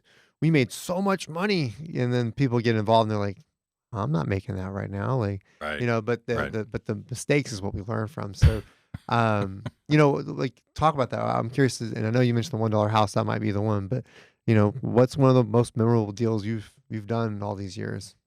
I've got a couple I'll give you. So the first one, I show up at this house and it's, the numbers look okay on it. It's not a great deal. It's just, it's a single base hit. But I'm thinking, this is going to put some money in the bank, so I'm going to go do this deal. Mm. And I show up. You can't make this stuff up. This is a 3-bedroom, 2-bath, 1,200 square foot frame house built in the 50s on the side of a hill. And I show up, and there is a brand new Ford F-250 sticking out of the living room wall. Oh, damn. Does it come with a house? That is exactly. Is that a non-realty item? So I go knock on the door, and this guy opens the door, and he invites me into the house, and we look around, and he's just acting like everybody has a truck sticking out of the side of their house. And, so we go sit down, and we're talking, and we start negotiating, and the only thing this guy cares about is he keeps going, but the truck doesn't go with the house. It's a brand new truck. It's my truck. It's not going with the house. And I'm going, dude, I don't care about your truck. And finally, I couldn't stand it anymore. I'm like, so I realize not everybody has this. Why exactly do you have a truck sticking out of the side of your house? He's like, I got drunk and I accidentally slept with my wife's sister. He was listening to the Garth Brooks. And I'm just going, okay, sign here. I need to get out of here. So when you sat down to talk business, did he open the cab of the truck and say, hop on in, let's talk? No, but I remember that one. That was 15, 20 years ago. I remember that one. I remember one that I bought from this sweet, sweet little old lady. She was married to the doctor for Carswell Air Force Base for years and years and years, and the guy died. And she's got this 322 brick-on slab built in the 60s. And I show up, and she goes, so people tell me you're the only honest guy in this business. I'm like, well, probably not, but thank you. I appreciate that, but probably not. And she's got this notepad with like algebraic equations on it to get people to the moon. And I'm looking at it, and we get to talking. She shows me the house, and this house looks like a model home from 1955. It still has the almond green or the green, the avocado green appliances. It's got the shag carpet. Each room is cut up like little caves. But this house looks like it was built yesterday. I opened the oven that she's been using for 50 years, and it is immaculate. And I'm going, okay. And we go sit down, and I'm like, okay, so I'd like to buy your house. And she goes, great. I'd like $55,175. Exact. And I went, and in my mind, I'm going, well, I was going to offer you $57,500, but okay. That sounds fine. And so we talk a little more, and I get out the contract, and we start filling out the contract. And finally, I can't stand it anymore because, this house back then was worth about $100,000, and it needed nothing to be a rent house. You didn't even have to mow the grass. Just put a sign in the yard.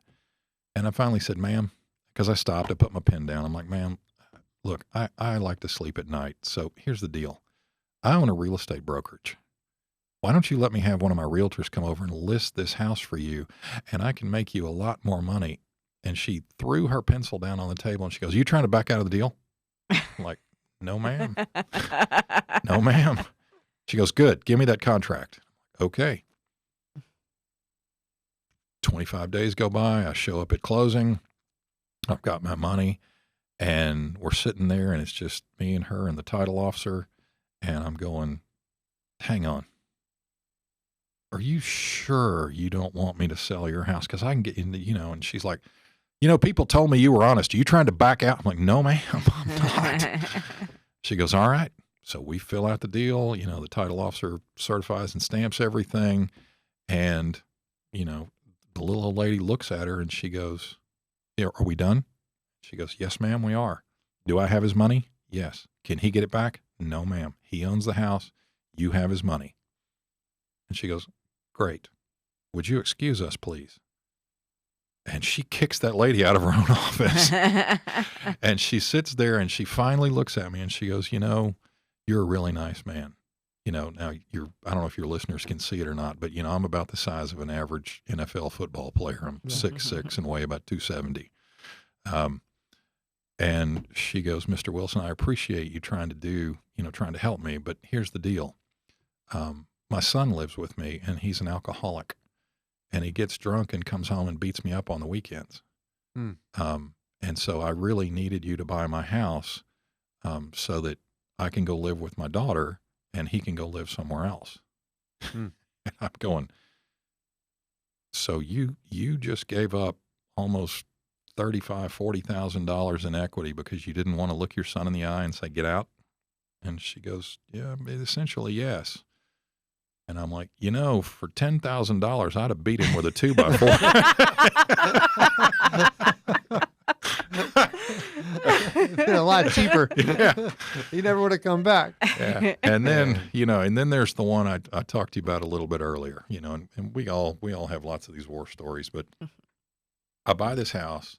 It's over in a decent neighborhood, not a great neighborhood, but a decent neighborhood. It's a 2-story, 432, built in the 70s. They built it for the pilots back, during the Cold War. It's a nice little house, and I buy it from a couple of cops. Not a thing wrong with it. Oh my God, the rehab budget was triple what we thought it was going to be. We are so upside down on this house. We're like, we can't even make money as a rental. We're going to have to owner finance it. So we owner finance it. And we get, this is back when this house was going to sell for about $125,000. So we get $25,000 down, and they move in. And 9 months later, we get a phone call, and they say, we got transferred and we don't want the house anymore. I'm like, okay, just leave it broom clean and I'll take it back. They're like, all right. So they leave it clean. We come in, we do a paint job, put the house back up for sale. We get $15,000. We owner finance it again. And then a year and a half later, we get a phone call, and it's same thing. We're getting transferred. We don't want the house anymore. I'm like, you want me to sell it for you? I'm like, no, just take it back. I'm like, sure. The third couple, now these people have 9 kids. She has 3, he has 3, and they have 3. That's the Brady Bunch. The Brady Bunch. They, a couple with 9 kids, they move in, they put $35,000 down, and they live there. And about a year and a half later, I get a phone call that says, we're getting divorced. Will you help us sell the house? And I'm going, yes, I will. So we got 3 down payments, plus all the money we made in rent, plus the real estate commission, just for holding that house that should have been a dog for us, and turned into this huge home run. And I'm going, I might have to really look into this owner finance thing. I'm thinking this might work out pretty good. I thought you were going to tell me it was haunted. No. You bought the Amityville house, and you're like, oh shit, they keep it was like haunted or something. No, listen, we've bought tons of houses where, like, I don't even know if I can talk about this on the radio. I bought a house one time that the owner was agoraphobic. He was afraid of coming outside. It took all the courage this man had to open his door, reach his arm out and get his mail, and then jump back inside. And he died. And his pet pig ate him. Oh. And so and then the pig died. So we buy this house, and I mean, you open the door and you're like, oh my God, I'm going to pass out. This is so bad, and that's when an old rehabber taught me how to smoke a house to get the smell out. So we did that one. We bought one where I'm sitting there and I'm looking at the door, and there's a perfect little shot group in the door. And you find out, that's where SWAT shot the guy who was hiding behind the door trying to shoot him. Oh. We bought one that had a pentagram carved into the concrete of the living room that these guys used to set on fire and do their seances or whatever it was they did. Oh, I forgot about this one. When I first got into this business, when I was about your age, I'm walking in and I'm doing my thing, and I'm, Tom Badass, going to buy a bunch of houses, and I'm looking around, and I open the door, and there's a guy laying dead in the closet, and he's got a needle sticking out of his arm. And I'm like, shit. They could talk about ghosts. I'm like, damn. this is going to suck, but I really want to buy this house. And so I turn around and I'm sitting there getting ready to dial 911. And this guy knocks me down and goes running out of the house because he wasn't dead. Scared the tar out of me. You're like, oh snap! I love it. That's awesome. So you started in your 30s, huh? Was that? I did. I got a late start. I was in the technology business for a long time. I was in my mid 30s, early 30s when I got into this business. Man, I can't wait. I know as weird as it sounds, I can't wait to be you guys' age, man. And just starting young. Yeah, you can't. Trust me. Listen, you wake up in the morning, your joints sound like, Rice Krispies. And yeah, I look at that. That's as weird as that is. I've always been one of those, like, I can't wait till I get older. Like, I know it sounds, and I don't mean like that in a sense, just I look back, I'm like, to hear that individuals that start in their 30s, I'm like, okay, I'm 37, I'll be 38 next month. Like, man, okay. I think I got a decent start, and so I hear those stories. I'm like, there's so much more ahead of me. If that makes the excitement of something is more the excitement of knowing that there's so much more ahead. If that makes any sense. I tell kids all the time, start as early as you can. Yeah.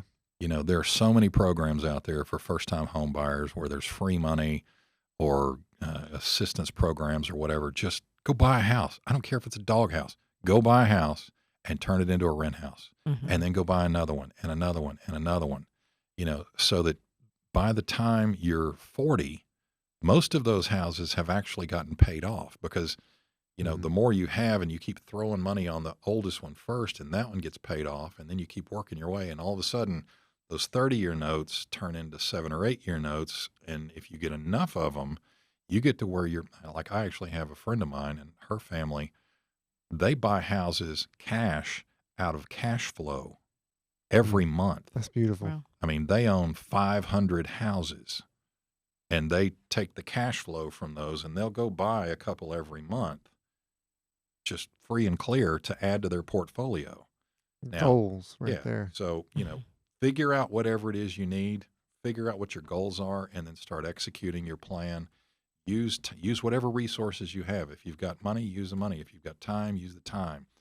Get educated, but education is a double-edged sword. Yeah. You don't need to know everything about everything. You just need to know how to get started and then go do it.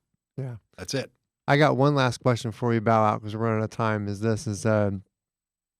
And kind of talking about that because that's man, talk about goals.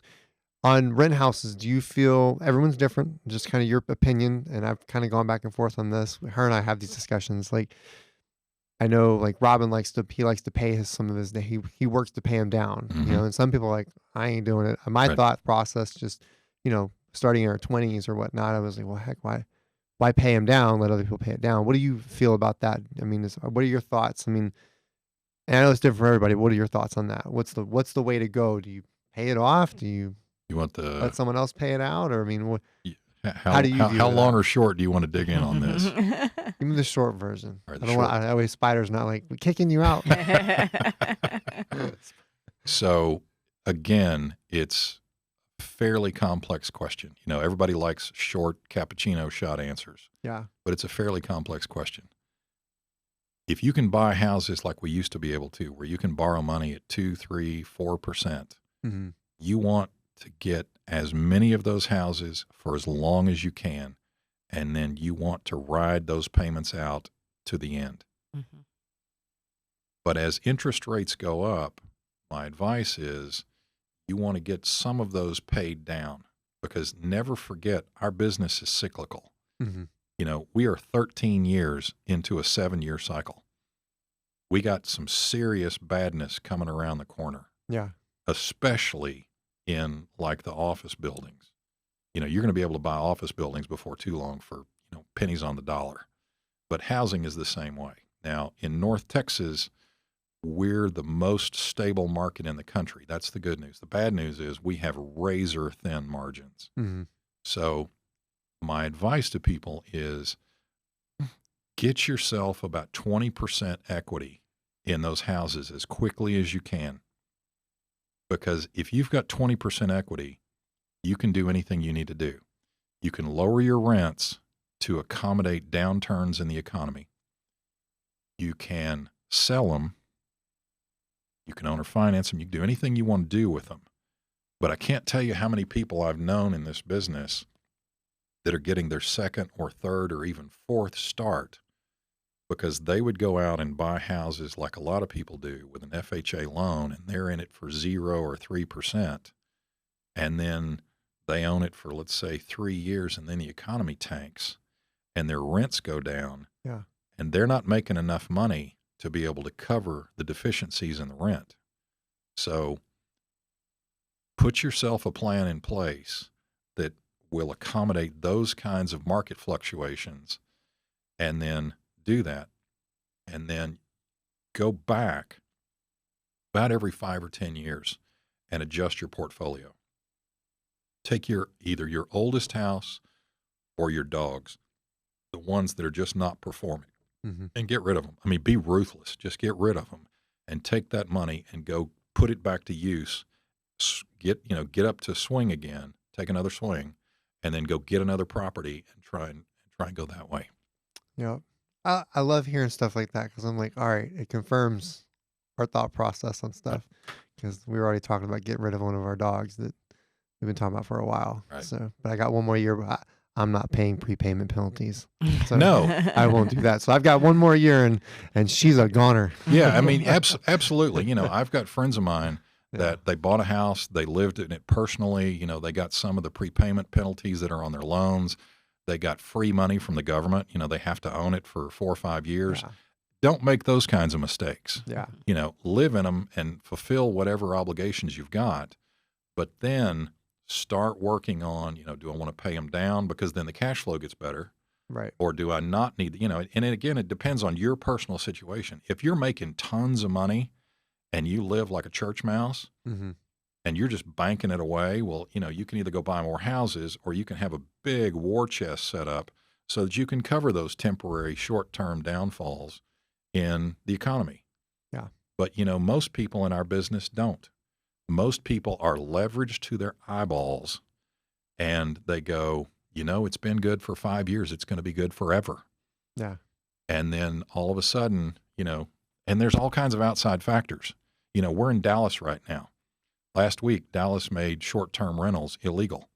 So there are a ton of Airbnbs up for sale today that weren't on the market. And that's why you probably got a call recently.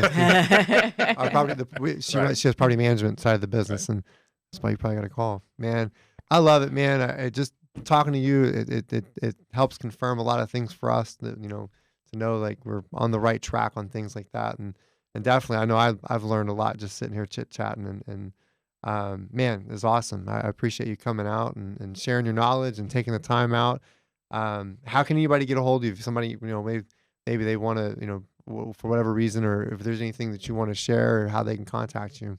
So the easiest way to get in contact with me is a text, and anybody can reach me anytime at 817-683-7100. My name is Greg Wilson. Fire me off a text. Let me know who you are so that I know you're not a bill collector. Let me know who you are, and I will write you back, and then we can, talk on the phone. I don't charge for little short conversations. I love meeting new people in the business. I want to take a minute because unlike a lot of your guests, I've been in your spot. Yeah. I know what it takes to put on this kind of effort over and over and over and over again. And I want to tell you how much I appreciate what you all do. And I know for a fact there are literally dozens of other people out there listening to this podcast. No, the thousands of people out there who listen to what you all do, they may not have the opportunity to thank you all, but I'm telling you straight up, keep doing what you're doing. You're doing a fantastic job. There's a bunch of old farts like me that love coming in and getting to meet y'all. Anytime we can help you out, just call us. Yeah. Awesome. Well, thank you very much. Appreciate it. Guys, man, it's been a pleasure having Greg on, and I hope to have him back one day and love to do some deal breakdowns. That's kind of our next thing. Have you come back on and take a deal and break that bad boy down I'll start to finish. So, but I was going to say like soup to nuts. Yeah, there you go. But anyhow, guys, that's the show, and we'll catch you guys next time.